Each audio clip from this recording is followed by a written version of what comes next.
नमस्कार दोस्तों, मैं अनुराग अग्गे एक बार फिर से आपका स्वागत करता हूं। और इस स्वागत के साथ साथ आज हम बात करेंगे डीएसए के एंट्रेंस में करंट अफेयर का रोल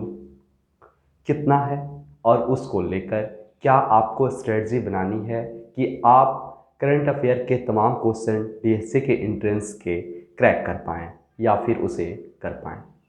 दोस्तों, बहुत दिनों से बच्चों का मानना था कि भैया आप करंट अफेयर पे वीडियो बनाइए, क्योंकि करंट अफेयर एक अपने आप में एक बहुत बड़ा दायरा है। आखिर हमें उसे किस तरह से पढ़ना चाहिए कि हम डीएसए के एंट्रेंस में खासकर करंट अफेयर का जो रोल है उसे हम ज़्यादा से ज़्यादा अच्छा से प्ले कर सकें। तो दोस्तों, इसी बात को लेकर हम आए हैं और हम आपको बताएंगे कि डीएसए के एंट्रेंस में जो करंट अफेयर का रोल है वह कितना है, आखिर कहाँ कहाँ से क्वेश्चन पूछे जा रहे हैं, और इसके साथ साथ आपको ये भी बताएंगे कि वो कौन से बुक, कौन से मैगज़ीन, किस तरह के आप स्ट्रेटजी अपनाएंगे कि करंट अफेयर के ज़्यादा से ज़्यादा क्वेश्चन आप आसानी से कर सकें। तमाम तरह के क्वेश्चन और क्वेश्चन के आंसर के रूप में हम आपको कुछ देर के बाद इस सभी चीज़ों से रूबरू कराएंगे। लेकिन उसके पहले अगर आपको लगता है कि यह कहीं ना कहीं सूचना मेरे लिए हेल्पफुल है, यूजफुल है, तो आप मेरे इस चैनल को सब्सक्राइब कर दीजिए, ताकि इसके बाद डीएसए के तमाम स्ट्रेटजी, तमाम रिवीजन को लेकर जो स्ट्रेटजी हम फॉलो करेंगे उसके साथ आप भी और आपको भी हम जोड़ सकें। धन्यवाद और दीजिए मुझे इजाज़त। दोस्तों, सबसे बड़ी बात है कि करंट अफेयर का हमें role Delhi school of journalism के एंट्रेंस एग्जाम में समझना पड़ेगा। खासकर आपको याद होगा और आप अच्छी तरह से जानते हैं कि दिल्ली स्कूल ऑफ जर्नलिज्म एक मीडिया का पढ़ाई के लिए एंट्रेंस लेता है। और मीडिया के बारे में जब हम बात करते हैं तो कहीं ना कहीं करंट अफेयर का रोल सबसे बड़ा और सबसे अधिक के सेंस में हम समझने की कोशिश करेंगे। लेकिन आपको पिछले वीडियो में तमाम वीडियो के ज़रिए मैंने बता दिया है कि आपको करंट अफेयर कैसे पढ़ना है, लेकिन यह वीडियो करंट अफेयर के लिए ही स्पेशल है, तो मैं इसमें और अच्छा से उसे एक्सप्लेन करना चाहूँगा। दोस्तों, सबसे पहली बात है कि आप करंट अफेयर को अलग अलग नज़रिया से देखते हैं आमतौर पे अभी तक, लेकिन मेरा मानना है कि आप करंट अफेयर को दो इशू में बांट दें। अगर दिल्ली स्कूल ऑफ जर्नलिज्म के एंट्रेंस के बिहाफ से आप अपने स्ट्रेटजी को तैयार कर रहे हैं, तब पहला नेशनल और दूसरा इंटरनेशनल। नेशनल खबरें वो खबरें होती हैं जो किसी न किसी तरह से भारत के सरकार को या फिर एडमिनिस्ट्रेटिव सिस्टम को कहीं ना कहीं किसी तरह से इन्फ्लुएंस करती हो, या फिर जैसे कि योजना हो गया, कोई बिल हो गया, कोई पार्लियामेंट्री इशू हो गए, कोई जजमेंट हो गए जो फंडामेंटल राइट को लेके, या फिर इस तरह के कोई भी जुडिशियरी सिस्टम से हो, लेजिस्लेचर से हो, या फिर कोई भी अदर डेमोक्रेसी पिलर से हो, इस तरह से क्वेश्चन हो जो कहीं ना कहीं किसी न किसी तरह से गवर्नमेंट से एक तरह से इन्फ्लुएंसिव हो या फिर गवर्नमेंट उससे संबंध रखता है। और दूसरी चीज़ है इंटरनेशनल करंट अफेयर को लेकर। इंटरनेशनल करंट अफेयर के बारे में जब बात करते हैं तो हमें आमतौर पर समझने की कोशिश करनी चाहिए कि कहीं ना कहीं आईआर को लेकर हम बात कर रहे हैं। आईआर का पूरा मतलब होता है इंटरनेशनल रिलेशन, और इंटरनेशनल रिलेशन में हमें ये नहीं देखना है कि जो भी दुनिया में हो रहा है उसको लेकर, नहीं, हमें खासकर उस पर पैनी नज़र अपनी रखनी है जो किसी न किसी तरह से भारत से संबंध रखता है। जैसे अभी जो है वह G21 सबमिट हुआ था, उसको लेकर भारत का क्या रवैया रहा, उसके बाद जो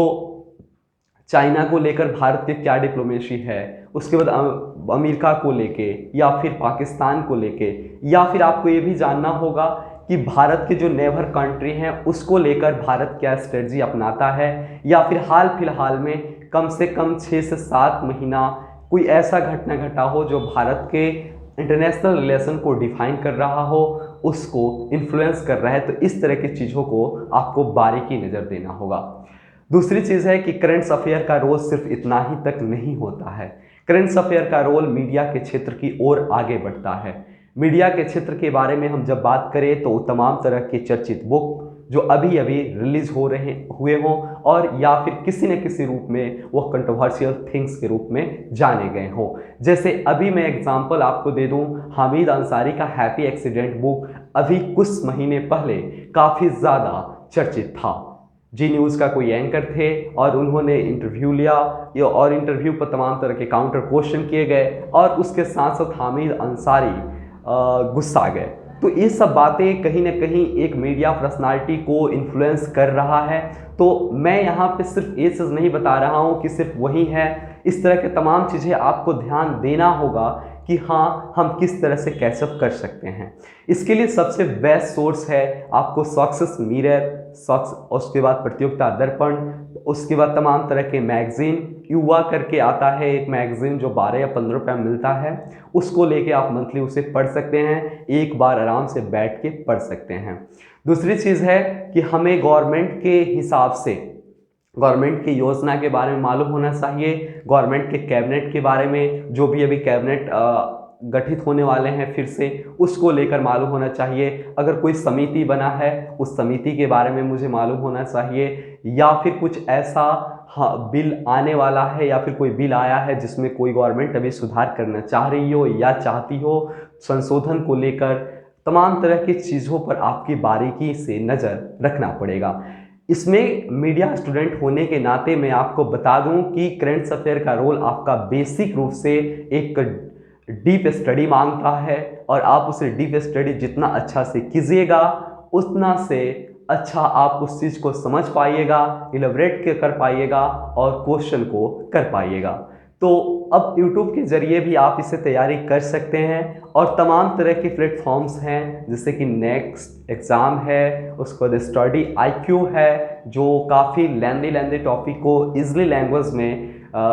समझाने की कोशिश करता है। तो इस तरह की चीज़ों को लेकर आप अगर थोड़ा बहुत पढ़ने की कोशिश करें तो आराम से आप करंट अफेयर के तमाम जो भी क्वेश्चन आएंगे उसे कर सकते हैं। मैं आपको ये भी बात बता दूं कि मीडिया पर्सनालिटी से भी क्वेश्चन उठता है और वो भी करंट अफेयर के दायरे में ही होते हैं। मैं ये बातें दोबारा कह रहा हूं कि मीडिया पर्सनालिटी से भी क्वेश्चन होते हैं, जैसे कि आज तक से कौन से एंकर हैं, उस एंकर का नाम क्या है, इस या फिर किसी एंकर का नाम दे दिया जाएगा, किसी पर रिपोर्टर का नाम दे दिया जाएगा, इस तरह के नाम दे दिए जाएंगे और पूछे जाएंगे कि ये रिपोर्टर, ये एंकर किस टीवी संस्थान से संबंध रखते हैं। तो या फिर ये भी होता है कि फिल्म डायरेक्टर के नाम पूछ लिए जाते हैं, खासकर वैसा फिल्म जो किसी पुरस्कार से पुरस्कृत किया गया हो। तो इन तमाम तरह की चीज़ों को लेकर आपको आगे बढ़ना है। देश के, दुनिया के तमाम पुरस्कारों के बारे में आपको याद रखना होगा, चाहे वो खेल से हो, चाहे वो सिनेमा से हो, या फिर विज्ञान से हो, या फिर किसी तरह से किसी दूसरे फील्ड से क्यों ना हो। उसके बाद आपको जो भी चीज़ें अभी जो यूरो कप हो रहा है उसको लेकर, अभी जो ओलंपिक होने वाला है वो कहाँ पे होने वाला है, वो कौन सा ओलंपिक है, या फिर इस तरह की चीज़ें जो आगामी कुछ ही महीनों बाद, कुछ ही सालों बाद, जैसे कि T20 वर्ल्ड कप कहाँ होने वाला है, अगले बार का वर्ल्ड कप कहाँ होगा। तो इस तरह की चीज़ों के बारे में आपको बारीकी से नज़र रखना पड़ेगा। इसके साथ साथ अगर आपको कोई भी दिक्कत हो रहा है तो इस डिस्क्रिप्शन में मेरा